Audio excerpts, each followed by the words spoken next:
मैं अलका ठाकुर हूं और आप सभी का अलका मेडिकल क्लासेस में स्वागत है। आज हम पढ़ने वाले हैं हमारे बॉडी में प्लेटलेट्स कैसे होता है और जो खून जमता है, अगर हमें चोट लग जाए तो तुरंत खून जम जाता है, वो प्लेटलेट्स के कारण ही होता है। तो प्लेटलेट्स कैसे अपनी भूमिका निभाती है, इसको हम आज बहुत अच्छे से समझेंगे। तो आज हम पढ़ने वाले हैं प्लेटलेट्स के बारे में। अब प्लेटलेट्स क्या होती है, पहले हम ये समझ ले प्लेटलेट्स कैसी होती है। ये अगर समझे कि अगर ये हमारी खून की नली है तो इसमें आरबीसी रेड ब्लड सेल्स होती है, जो इसकी साइज इस तरह गोल गोल सी होती है।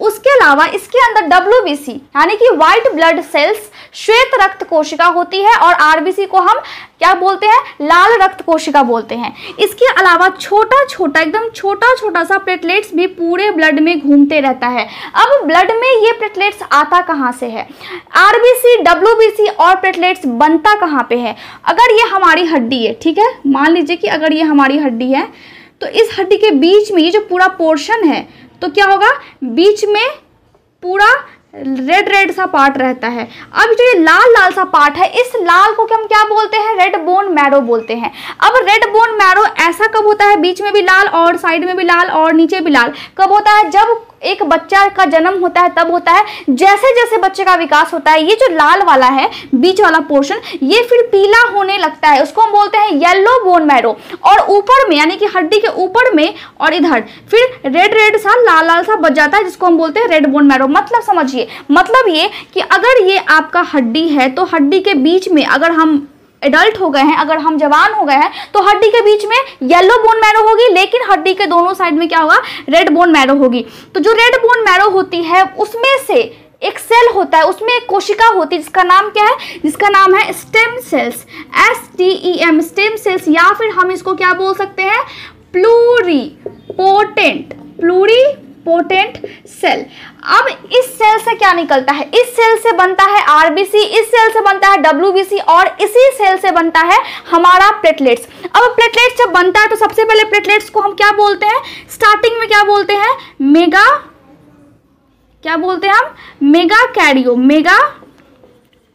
कैरियोब्लास्ट बनता है।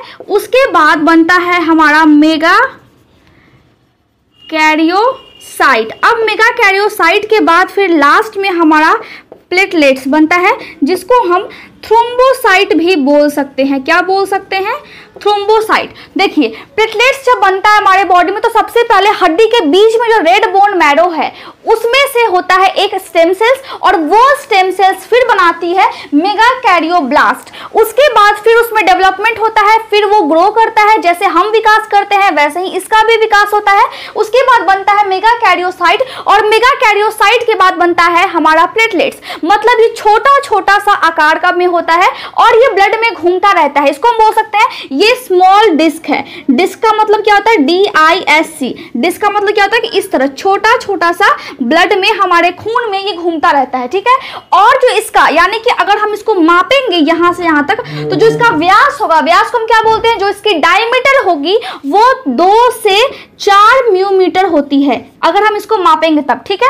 और जो इसका लाइफ स्पैन है, मतलब जो इसका जीवन काल है, ये हमारे खून में जिंदा कितने दिनों तक रहती है, ये हमारे खून में 8 से 10 या फिर 11 दिनों तक जिंदा रहती है। उसके बाद ये खुद पे खुद डिस्ट्रॉय हो जाती है। फिर ये जो प्लूरीपोटेंट सेल है फिर ये नया प्लेटलेट्स को बनाने लगता है। तो आरबीसी क्या है, डब्ल्यूबीसी क्या है, मैंने आपको बहुत अच्छे से समझा दिया है, तो आप जाकर के उस वाले लेक्चर को देख सकते हैं। इस लेक्चर में हम बात कर रहे हैं प्लेटलेट्स के बारे में, तो हम इसको डिटेल में स्टडी करेंगे, ठीक है।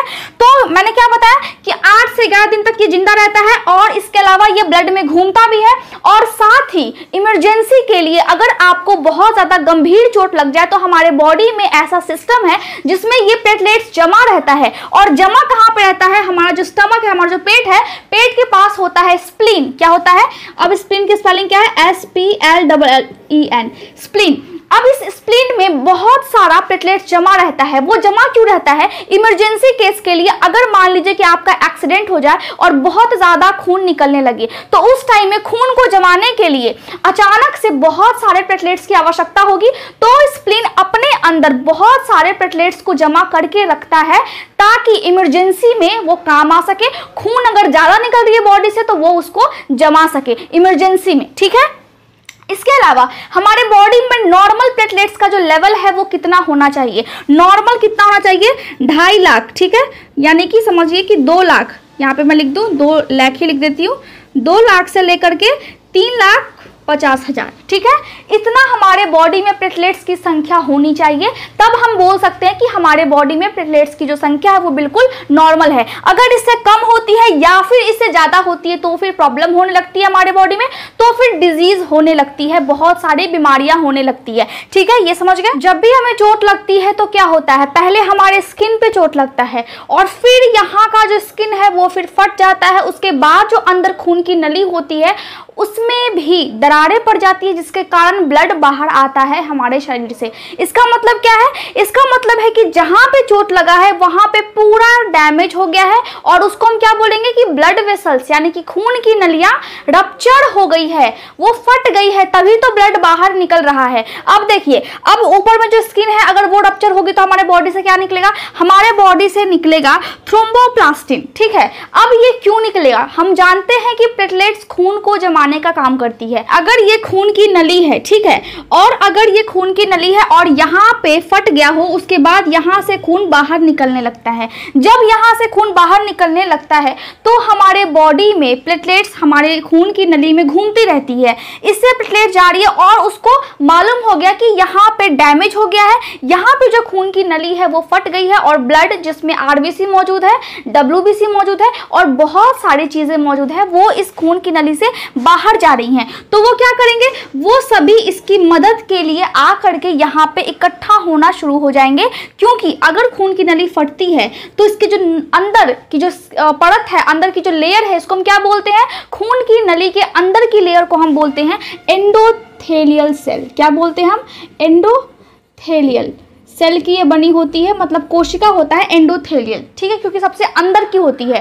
तो जो एंडोथेलियल है उसकी जो चिकनाहट है वो फिर गड़बड़ हो जाएगी, उसमें गड़बड़ी हो जाएगी। क्यों, क्योंकि पहले ये बंद थी, अब ये फट गया है, जिसके कारण ब्लड बाहर निकल रहा है। तो अंदर की परत जैसे ही ज़्यादा चिपचिपी सी हो जाती है, और वो चिपचिपी कब होती है, जब उसको नुकसान पहुंचता है, जब वो डैमेज हो जाती है तब वो चिपचिपी हो जाती है। जैसे ही इसकी अंदर की परत हल्की से भी ज़्यादा चिपचिपी हो गई तो क्या होगा, प्लेटलेट्स सभी आकर्षित होने लगते हैं और आकर्षित होने के बाद जहां पे डैमेज है, जहां पे फूटा हुआ है, जहां पे फटा हुआ है, वहां पे आकर के वो जमा होने लगता है। और जब ये जमा होता है, जब ये जमा होता है तो हम इस प्रोसेस को क्या बोलते हैं, यानी कि खून के जमने की प्रोसेस। कहीं पे भी चोट लग जाए तुरंत में खून निकलता है और फिर थोड़ी देर बाद वहां पे जम जाता है, कभी कभी ये 15 सेकंड से पहले ही जम जाता है, तो हम इसको क्या बोलते हैं, इस सारे प्रक्रिया को हम बोलते हैं हीमोस्टेसिस, HEAMO, हीमोस्टेसिस। अब हीमोस्टेसिस के अंदर में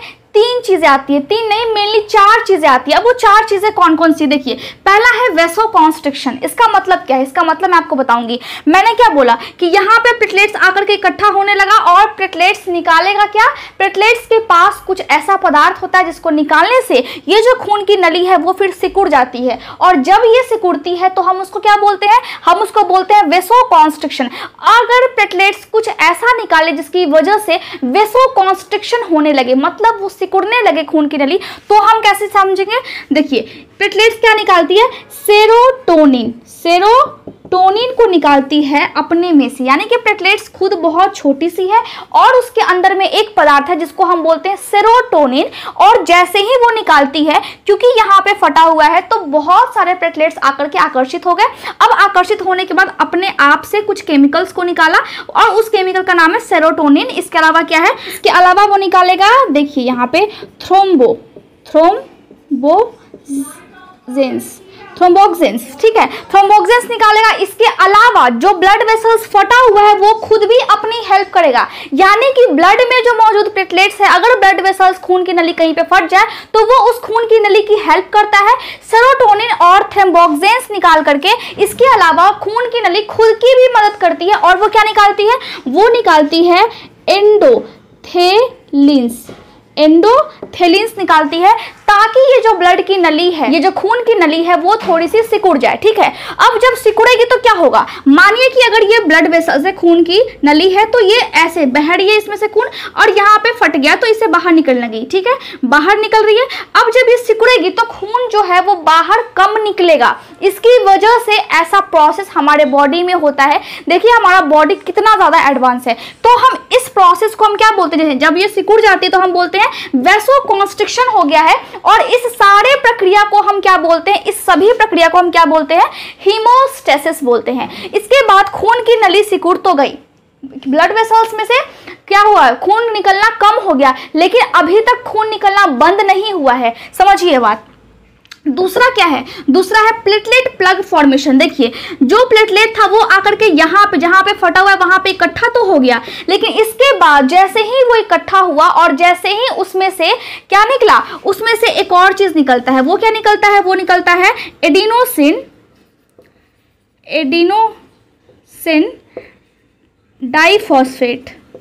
अब एडिनोसिन डाइफॉस्फेट क्या है, एडिनोसिन डाइफॉस्फेट जैसे ही निकलता है वैसे ही यहाँ पे जहाँ पे फटा हुआ है और बहुत सारे प्लेटलेट्स आकर के इकट्ठा हो जाते हैं। एक तरह से यहाँ पर बहुत सारे मिल करके इस फटा हुआ को पूरा बंद कर देते हैं। मतलब कि वो जो फटा हुआ है उसके जस्ट नीचे बहुत सारे प्लेटलेट्स और ज्यादा आकर्षित होने लगते हैं तब जब ये प्लेटलेट्स एडिनोसिन डाइफॉस्फेट को निकालते हैं। और ये होता है सेकेंड प्रोसेस, सेकेंड चरण होता है, जिसको हम बोलते हैं प्लेटलेट प्लग फॉर्मेशन। प्लग का मतलब होता है एक जगह पे कोई अगर छेद है तो उसको भर देना। तो भर किससे जाता है, प्लेटलेट की मदद से वो भर जाता है। अभी भी खून जमा नहीं है, मतलब प्लेटलेट्स का काम है खून को जमाना, लेकिन अगर ब्लड वेसल्स फट गई है तो वहां पे अभी क्या हुआ है, सिर्फ खून की नली सिकुड़ी है और वहां पे जहां पे फटा हुआ है वहां पे प्लेटलेट्स जाकर के इकट्ठा हुआ है। अभी दो चीज हुआ है। और तीसरा चीज कौन सा होगा, तीसरा चीज होगा हमारा कोगुलेशन।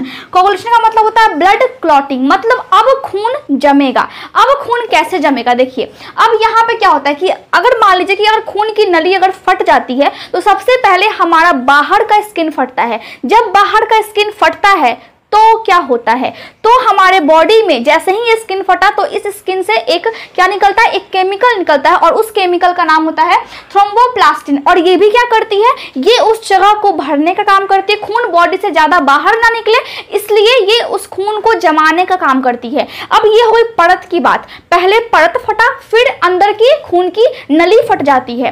तो जब नली फटती है तो क्या निकलता है, तो निकलता है प्रोथ्रोम्बिन। ठीक है, प्रोथ्रोम्बिन निकला जब खून की नली फटी, लेकिन ऊपर से पहले स्किन फटी तो क्या निकला, थ्रोम्बोप्लास्टिन निकला।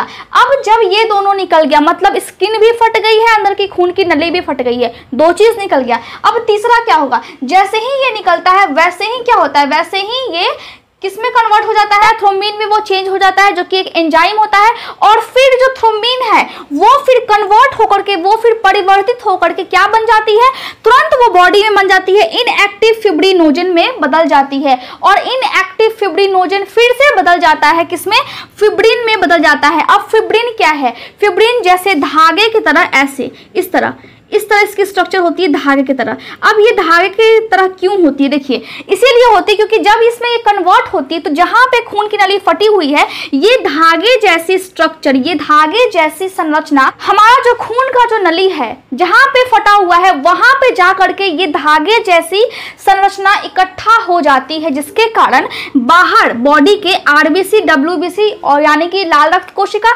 श्वेत रक्त कोशिका और ब्लड में मौजूद बहुत सारे महत्वपूर्ण चीजें बाहर नहीं जा पाती है। ये क्या करती है, ये एक तरह से बाधक का काम करती है, ऑब्स्ट्रक्शन पैदा करती है, खून को बॉडी से, खून की नली से खून को बाहर निकलने नहीं देती है। तो पहला क्या था, पहला था वैसोकॉन्स्ट्रिक्शन, मतलब अगर खून की नली फट गई है तो पहले वो सिकुड़ जाएगी, समझिए बात को। जब वो सिकुड़ेगी उसके बाद क्या होगा, उसके बाद जहां पे फटा हुआ होगा खून की नली वहां पे बहुत सारे प्लेटलेट्स आकर के इकट्ठा हो जाएंगे। और जैसे ही वहां पे इकट्ठा होंगे वैसे ही वो प्लेटलेट्स कैसे होते हैं, वो बड़े बड़े ऐसे गोल गोल से होते हैं, जिसको हम बोलते हैं डिस्क लाइक स्ट्रक्चर है। वैसे ही वो बाद में कन्वर्ट होकर के जब खून जमना शुरू हो जाएगा तो क्या होगा, ये बॉडी में केमिकल्स के द्वारा जब इसकी रिएक्शंस होगी, जब ये चेंज होंगे, जब ये परिवर्तित होंगे तो फिर ये लास्ट में धागे जैसी स्ट्रक्चर में चेंज हो जाती है। और इस तरह मान ली कि अगर ये खून की नली है तो यहाँ पे अगर फटा हुआ है तो यहाँ पे जाल की तरह पूरा बिछ जाता है, उसको हम क्या बोलते हैं, वो फिब्रिन होती है जो धागे जैसे जिसकी स्ट्रक्चर होती है। अब चौथा क्या होता है, चौथा हमारा है थ्रोम्बोलाइसिस। अब इसमें क्या होता है, देखिए इसमें सबसे पहले हम देखते हैं। अब देखिए अभी तक सिर्फ खून जमा है, लेकिन अब जब खून जम जाता है कहीं पे, उसके बाद हम देखते हैं कि हमारा जो स्किन है वो धीरे धीरे करके वो जो जमा हुआ खून है वो फिर हट जाता है और फिर वहाँ पे हीलिंग की प्रोसेस शुरू होती है। अब हीलिंग की प्रोसेस क्या है, मतलब वो ठीक होना शुरू हो जाता है, उसके ऊपर स्किन आना शुरू हो जाता है और वो फिर से पहले जैसा होना शुरू हो जाता है। तो ये कैसे होगा, देखिए पहले खून जम गया, अब वो जो जमा हुआ खून है वो फिर हटेगा, तभी तो उसके ऊपर स्किन आएगी।